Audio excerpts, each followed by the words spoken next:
When we're busy, we listen less. When we're focused on ourselves, we connect less. We're all guilty of this. And sometimes we don't notice the quiet heroism around us.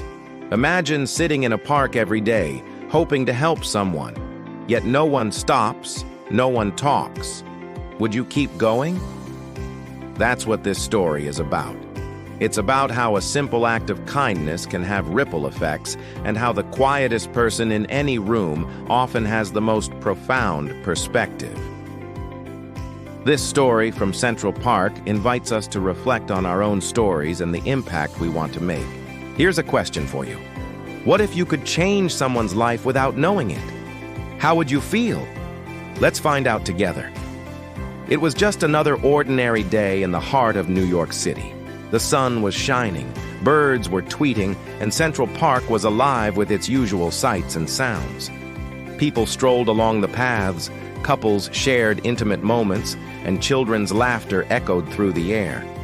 It was the kind of day that seemed tailor-made for a picnic or a leisurely boat ride on the lake. But for the old man who had been visiting the park for the last 9 years, it was just another day in his long vigil. This old man wasn't just any passerby. He was a retired philosophy professor who had dedicated his life to teaching and mentoring young minds. But now, with his wrinkled skin, gray beard, and a cane resting beside him on an old wooden bench near the lake, he had become a fixture of the park. Every single day he would sit on that same bench and simply observe the ebb and flow of park life. He watched the dogs being walked, the children playing, and the lovers holding each other close. He greeted passers-by with a smile and acknowledged the joggers with a nod, occasionally even waving at the kids. Yet despite his daily presence, he remained unnoticed by most. To many, he was just part of the park's scenery, a weathered old man with a penchant for solitude. Then one day, everything changed. It was just a regular day, but somehow different. As the old man settled into his usual spot on the bench, he noticed a young boy sitting down next to him. The boy couldn't have been older than 17, with the kind of carefree air about him that spoke of youth and potential. He was dressed casually, as if just out from school, and seemed comfortable in the silence that surrounded them. After a while, the boy broke the quiet and turned to the old man with a casual, "Hey, you come here a lot?" The old man responded with a chuckle, his eyes crinkling at the corners. "Every day. For 9 years." The boy looked at him, a hint of curiosity in his voice. "Why?" The old man's gaze shifted towards the lake as if lost in thought. Waiting for someone, a brief silence fell between them before the boy asked, "A friend?" The old man shook his head slowly, a hint of sadness in his eyes. "No," he paused, searching for the right words. "A chance." The boy frowned, not quite understanding. The old man turned back to face him, his eyes filled with a lifetime of stories.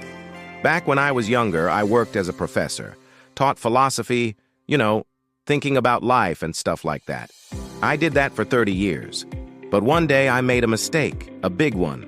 I judged a student too quickly. I hurt them so badly that it cost them their scholarship, their chance for a better future. They deserved so much more." The old man's voice cracked with emotion. "And every day since then, I've come to this bench hoping to meet someone who needs guidance, someone I can help, someone whose life I can change." Another long silence settled over them. The boy pondered the old man's words, the weight of them settling in his young heart. Finally, he asked, "So why talk to me?" The old man smiled, a gentle, knowing smile. "Because you were the only one who ever sat down." The boy blushed, a bit embarrassed. But there was something about the old man's words, something about the depth of his eyes and the lines etched on his face that made him want to stay. "So," the boy began, hesitantly, "how old are you?" The old man chuckled, a sound like rustling leaves. "Old enough to know better, young enough to still hope."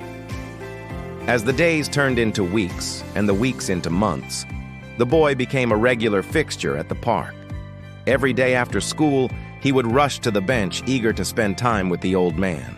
They talked about everything and nothing, about books and dreams, about life and its challenges. The old man shared stories of his past, of his students and his regrets, while the boy talked about school, his friends, and his aspirations. One day, the boy confessed, "I write better essays because of you. You taught me to listen more, not just to teachers, but everyone. Even strangers can teach you a lot if you listen." The old man nodded, a hint of pride in his eyes. "Indeed, son. Indeed, the greatest lessons are often found in the simplest of places." Months flew by, marked by the changing seasons and the steady routine of the park. The boy grew, not just in age, but in wisdom, thanks to the old man's patient guidance and his stories.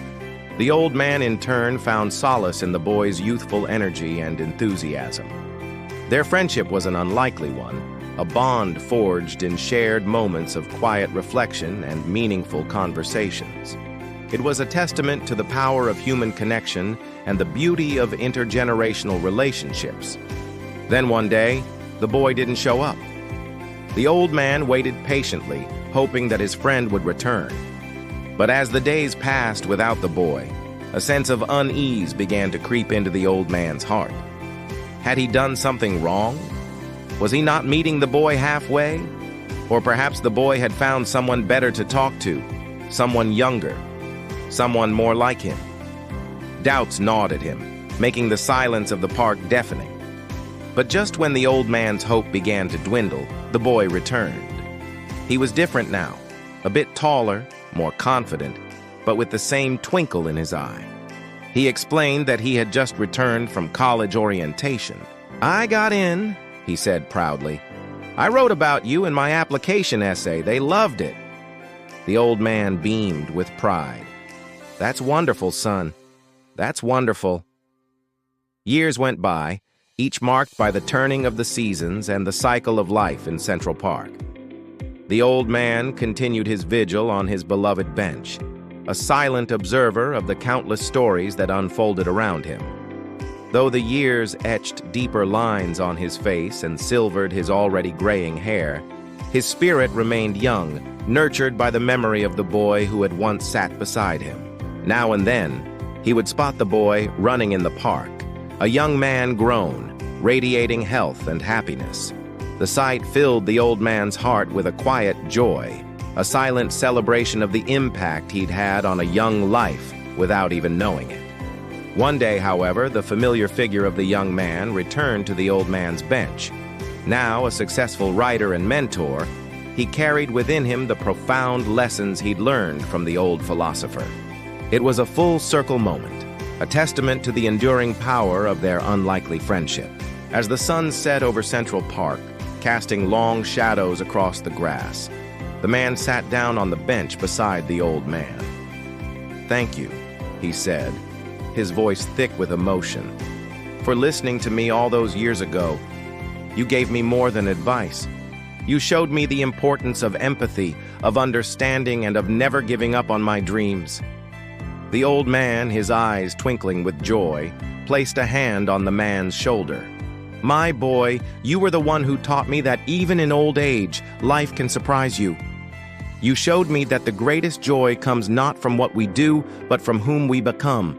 And so, as the last rays of sunlight faded away, two friends sat in comfortable silence, bound by a shared history and the promise of an everlasting friendship. The old man knew that his purpose had been fulfilled. He'd listened to a young boy who needed guidance, and in doing so had found renewed meaning in his life.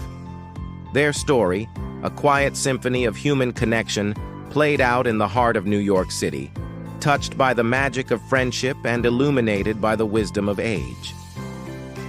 As you reflect on this story, think about these questions. Who are you listening to right now? Are you hearing their words, or just waiting for your turn to speak? What if the quietest person in the room has the loudest lesson? And are you ready to listen? This story reminds us that our quietest moments can hold the loudest lessons. Just like the old man, we might miss important things when we're too busy focusing on ourselves. Remember, Sometimes the most valuable lessons come from the quietest parts of our lives. If you enjoyed this story, please share it with your friends and family, and if you liked it, don't forget to subscribe for more stories like this. Thank you for watching. See you next time.